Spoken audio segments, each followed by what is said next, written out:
को अर्घ देते हैं, जल चढ़ाते हैं, तो वो जल पृथ्वी पर जब गिरता है तो उसके छींटे हमारे शरीर पर लगते हैं। क्या वो ठीक है? क्या वो श्रेष्ठ है? जो महापुराण की कथा कहती है, जब हम सूर्य को अर्घ देते हैं, सूर्य को जल चढ़ाते हैं, वो पानी जब पृथ्वी पर गिरता है, उसके छींटे हमारे शरीर पर लगते हैं, तो वो श्रेष्ठता का भाव निर्मित करते हैं। वो गलत नहीं हो सकता। कारण अब वो भी समझ लीजिए।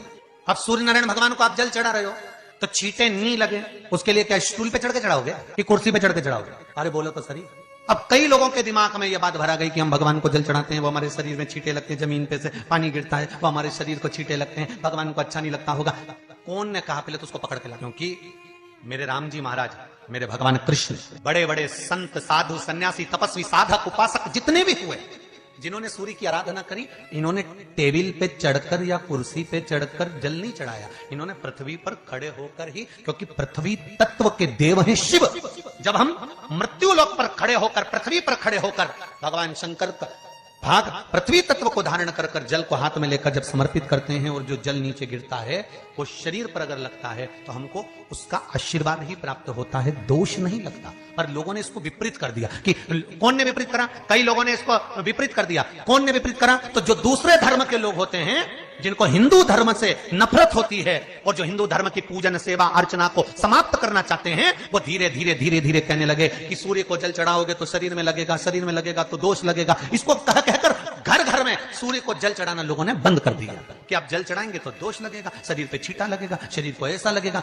ये दोष नहीं है। कितनी सुंदर बात है महाराज। सूर्य नारायण भगवान को जब जल चढ़ाया जाता है, हाथ सिर से 8 इंच की दूरी पर होना चाहिए। जम के बोलिए, सिर से कितना ऊंचा होना चाहिए? 8 इंच ऊपर अपना हाथ होना चाहिए मस्तक से सूर्य को जल चढ़ाते समय। और ना चांदी का, ना स्टील का, ना लोहे का, ना प्लास्टिक का, ना कांच का, ना सोने का कोई बर्तन, ना कांसे का, ना एल्युमिनियम का, ना पीतल का, केवल एक पात्र होना चाहिए, वो है तांबे का।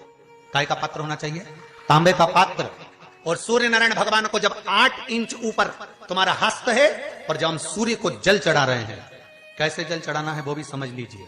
अगर कोई कैंसर का मरीज है, जिसके चेस्ट में कैंसर आ गया हो, लेफ्ट में, राइट में कहीं पर कैंसर आ गया हो, या कोई गठान आ गई हो, तो महाराज आप जल चढ़ाते समय उस जल की धार को, सूर्य भगवान को जब चढ़ा रहे हो, तो धार आपकी गठान की ओर जाना चाहिए, जिससे सूर्य की किरण उस जल में से आपके उस स्थान पर पड़े, उस जगह पर पड़े जहां पर गठान है। महाराज आप लगातार जल तो चढ़ाना चालू करो, अच्छे अच्छे डॉक्टर फेल हो जाएंगे और कह देंगे गठान ठीक हो।